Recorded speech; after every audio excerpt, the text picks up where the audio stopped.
Con la palabra al día, Familia Carmelita, Delegación General, Beato Tito Brandsma de Colombia.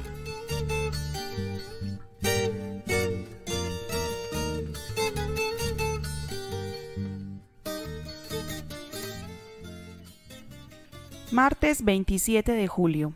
Beato Tito Brandsma, patrono de nuestra delegación en Colombia. Del Evangelio según San Juan.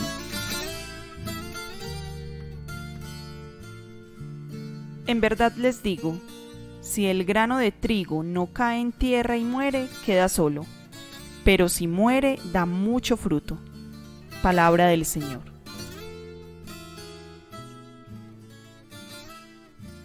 Apartes de la entrevista a Fernando Millán, vicepostulador de la causa de canonización del Beato Carmelita Tito Brandsma, el 27 de julio de 2020, por el periodista José Antonio Varela.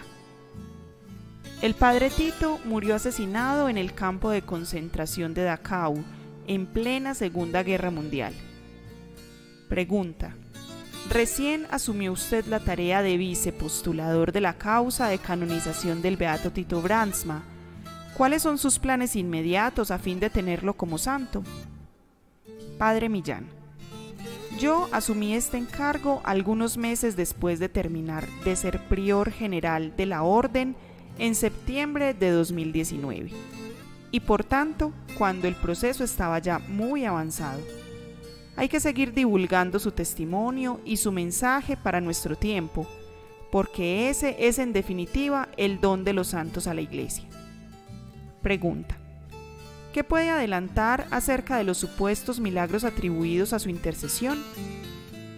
Padre Millán: aunque ha habido varios casos, hay un presunto milagro que está en la fase de estudio por parte de la Congregación Vaticana, y este es un proceso muy minucioso y preciso que requiere tiempo. Se trata de un carmelita de los Estados Unidos que tenía un cáncer de piel muy avanzado. Toda la feligresía de su parroquia se encomendó al Beato Tito y tras más de 10 años sigue muy bien.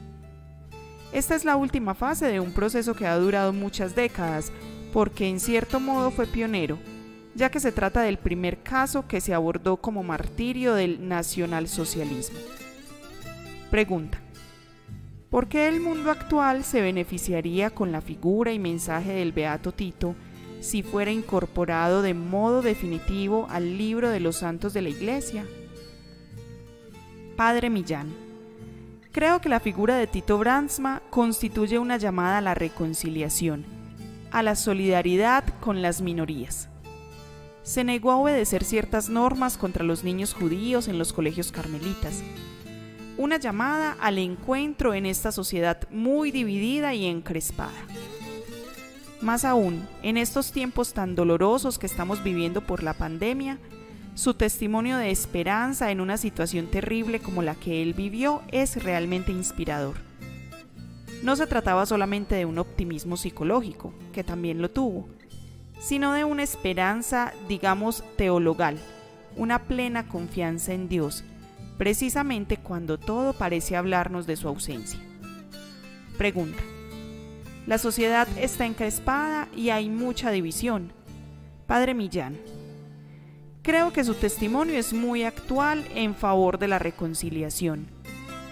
Piense, por poner solo un ejemplo, que uno de sus últimos escritos ya en la cárcel, acerca de por qué los holandeses se oponían al nacionalsocialismo, termina con una bendición de Holanda y Alemania para que estos dos pueblos vuelvan a caminar en paz y en libertad.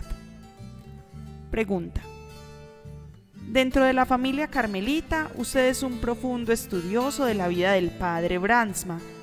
¿Puede definir dos rasgos que más le han impactado de su biografía?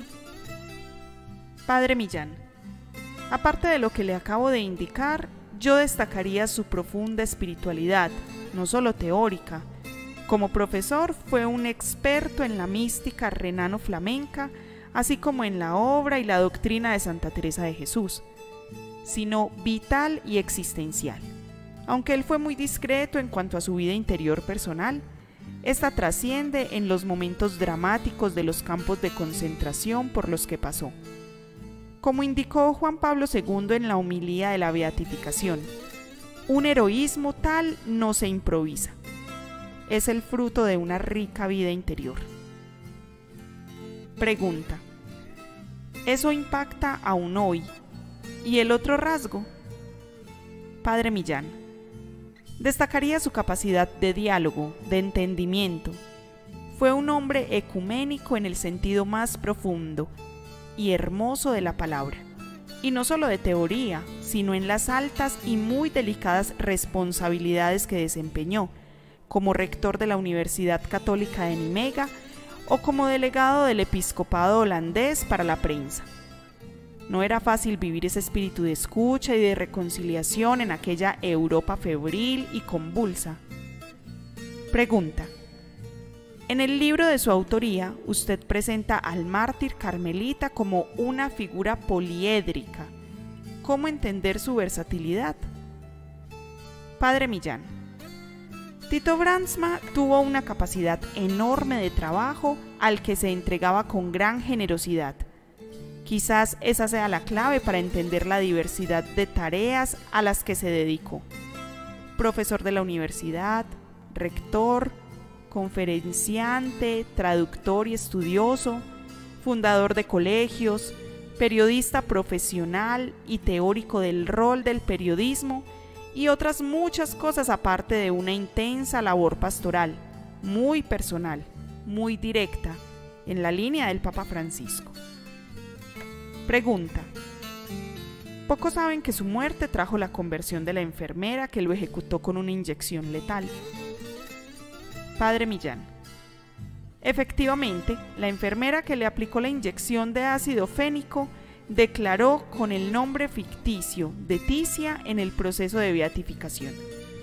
Aunque su figura es algo misteriosa y controvertida, en medio de aquel ambiente sórdido de depravación, de experimentos con humanos y de muerte, su testimonio es muy llamativo, ya que muestra la talla humana y espiritual del padre Tito hasta en sus últimos momentos.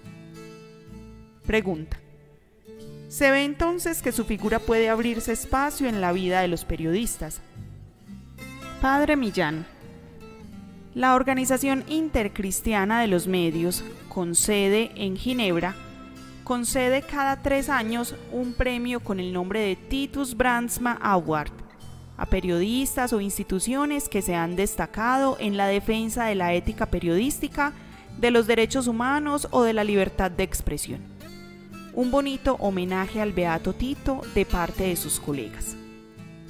Hasta aquí la entrevista.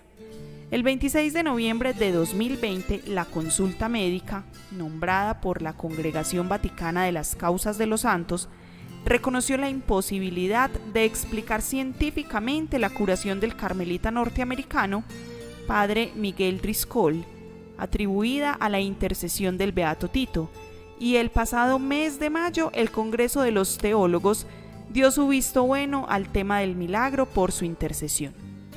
Oremos para que pronto, si es la voluntad de Dios, sea su canonización.